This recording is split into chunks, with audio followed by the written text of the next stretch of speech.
तर नमस्कार मित्रांनो, मी अभिजित शिंदे. आपण प्युअर गावरान पक्ष्यांमध्ये काम करतोय. तर आज आपल्या फार्मला व्हिजिट देण्यासाठी कोथिंबीर किंग अमित पिसले पाटील आले होते. तर दादांना सगळा फार्म बघायचा आहे. दादांना सगळा फार्म आपण फिरून दाखवूयात आणि दादांसोबत तुम्हालाही सगळा फार्म फिरून दाखवतो. कारण आपण बरेच दिवसापूर्वी एक व्हिडिओ टाकला होता 1 महिन्या अगोदर, की आपला फार्म तयार होताना किंवा ॲज्युलाचे बेड सगळं दाखवलं होतं. त्यात थोडंसं काम अर्ध राहिलं होतं. आता बऱ्यापैकी काम पूर्ण झालंय. तर दादांसोबत तुम्ही पूर्ण व्हिडिओमध्ये राहा. आपल्या रोजच्या फार्मच्या नवीन अपडेटसाठी वर इंस्टाग्रामची आयडी मेन्शन करतोय, त्याला नक्की चॅनलला सबस्क्राईब करा, फॉलो करा आणि खाली डिस्क्रिप्शन बॉक्स मध्ये युट्यूबची लिंक देतोय, नक्की सगळ्यांनी सबस्क्राईब करा. तर दादांसोबत पूर्ण शेड मध्ये आपल्या सोबत राहा. तर आपण 15 फुटाचं गेट केले दादा. इथं पूर्ण 15 फुटासाठी आपण सेंटर पॉईंट निवडले. आपला पूर्ण हा 3 एकरचा परिसर आहे. 3 एकरला आपण जाळी कंपाऊंड केले. जाळी कंपाऊंड साठी आपण वापरले 1.5 बाय 1.5 ची जाळी. 1.5 बाय 1.5 ची जाळी वापरण्यामागचं कारण काय? 2 बाय 2 ची देखील शेतकरी वापरू शकतो, 3 बाय 3 ची देखील वापरू शकतो.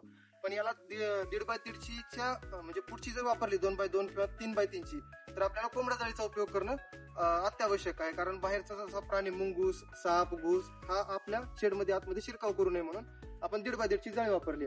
आणि या जाळीची साईज आपली 8 फुटापर्यंत असली पाहिजे. आपण 5 फूट घेतले आणि याच्यावर आपण फिश नेट लावणार आहेत. कारण मधला जो पक्षी आहे तो बाहेर उडून जाऊ नये म्हणून. कारण गावरान पक्षाची उडी 6 फुटापर्यंत जाऊ शकते. तर मधला शेड तुम्हाला दाखवतो. तर हे आपण इथं ऑफिस केलं. ऑफिससाठी आपण सिमेंटी शीट वापरले. तुम्हाला सगळ्यांना माहिती आहे सिमेंटी शीट का वापरले. तर सिमेंटी शीट लोखंडी पत्र्यापेक्षा थंड असते आणि लोखंडी पत्रा देखील वरी लावलाय आपण. आणि 10 फुटापर्यंत असं पुढे ऑफिशियल जसा स्पेस असतो तसा स्पेस आपण केला इथं पुढे. हे आपले ऑफिस आहे. इथं पिल्लांची खरेदी, बुकिंग, अंडे खरेदी, कोंबडी खरेदी यासाठी पूर्ण मॅनेजमेंट इथं होईल. हे आपली राहायची रूम आणि खाद्य स्टोरेजची रूम देखील आपण केली आहे. आणि या आता मधलं स्ट्रक्चर तुम्हाला दाखवतो. ही आपली पक्ष्यांसाठीची एंट्रन्स केली. या एंट्रन्स मध्ये येताना पूर्ण माणूस वॅक्सिनेशन होऊन येईल.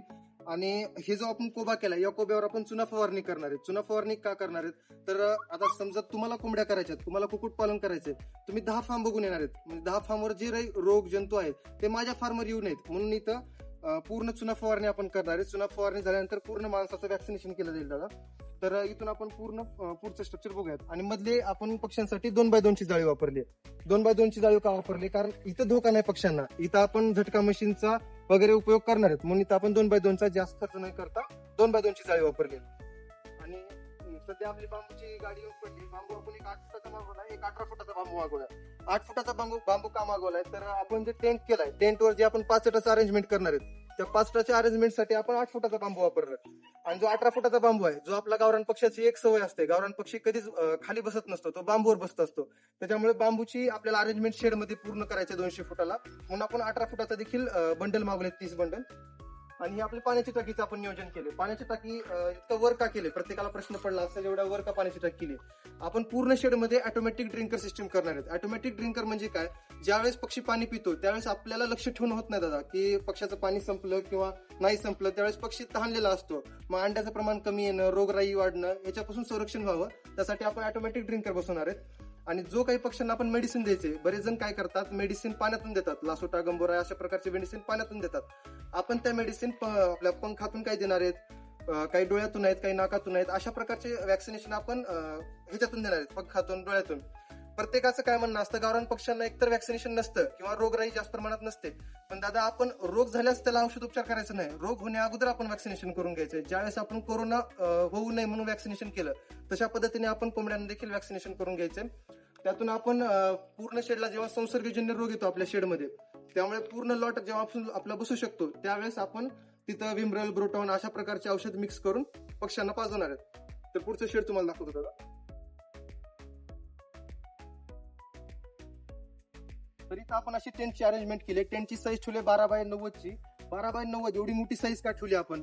सहजा साईज असते 8 फुटापर्यंत किंवा 6.5 फूट अशा पद्धतीची साईज असते. पण आपण रुंदीला 12 फूट का ठेवले? 12 फूट ठेवल्यामुळं आपण जे खाद्याचे ड्रिंकर किंवा फीडर आहेत ते एकाड एक असं बसवण्याऐवजी आपण पॅरलर बसवणार आहेत. इकडे एक. आपले एखाद्या खाद्याचे आणि पाण्याचे भांडे वाढतील पण पक्षी आपला निरोगी राहील. म्हणजे पक्ष्यांना ताण येणार नाही डोक्याला, किंवा खाद्याला कमी भांडे असल्यामुळे जास्त पक्षी एका ठिकाणी गोळा होणार, मग शेपटी कातरणार, पंख झाडणार एकमेकांचे, कळवणी खेळणार. त्याच्यामुळे आपण 2 भांडे लावलेत पॅरलरी. मोकळी जागा आपण पक्ष्यांना अवेलेबल करून दिली आणि त्याच्यावर आपण सगळे बांबूची अरेंजमेंट केली. बांबूची अरेंजमेंट का केली आहे तर याच्यावर आपण पाचट टाकणार आहेत. पाचटाच्या नंतर आपण शेडनेट टाकणार आहेत आणि त्याच्यानंतर ताडपत्री टाकणार आहेत. कारण आपला पक्षी हा थंड राहायला पाहिजे. सर्वात जास्त मरण पक्ष्यांना कशामुळे येते तर संसर्गजन्य रोग आणि अशी गरमीमुळे पक्षी मरू शकतो. तर एखाद्या दिवशी रोग आला तर आपण मेडिसिन देऊन त्यांना कंट्रोल करू शकतो, पण गरमीने पक्षी मरत असेल तर तिथं आपली चुकी आहे. अशा पद्धतीचं नियोजन तुम्ही केलं पाहिजे. तर आपण शेडची माहिती घेऊया. सध्या शेडला आपण 2 फुटापर्यंत बांधकाम केले. 2 फूट का बांधकाम केले? गावरान पक्षामध्ये 5 फुटापर्यंत बांधकाम केलं पाहिजे सगळ्यांनी. बॉयलरचे शेड तुम्ही बरेच पाहिलं असताल दादा. बॉयलरच्या शेडला जमीन लेवलला बेसमेंट असतं. जमीन लेवलला बेसमेंट असतं कारण तिथं अमोनिया गॅस तयार होतो आणि पक्षी हा खाली कंटिन्यू बसून राहतो. खाद्य खाली खातो, पाणी खाली पितो, कंटिन्यू खाली झोपतो तो पक्षी. त्यामुळे त्याला बेसमेंटची गरज नाही. अमोनिया गॅस बाहेर ये जा झाली पाहिजे. पण आपला गावरान पक्षी एक 5 फुटाच्या बांबूवर बसणार आहे. 5 फुटाच्या बांबूवर बसणार आहे, त्याच्यामुळे त्याचा अमोनिया गॅस वरी तयार होणार आहे. म्हणजे 4 ते 5 फुटापर्यंत शेतकऱ्यांनी बांधकाम घेतलं पाहिजे गावरान पक्षामध्ये काम करत असाल तर मध्ये तुम्हाला दाखवतो.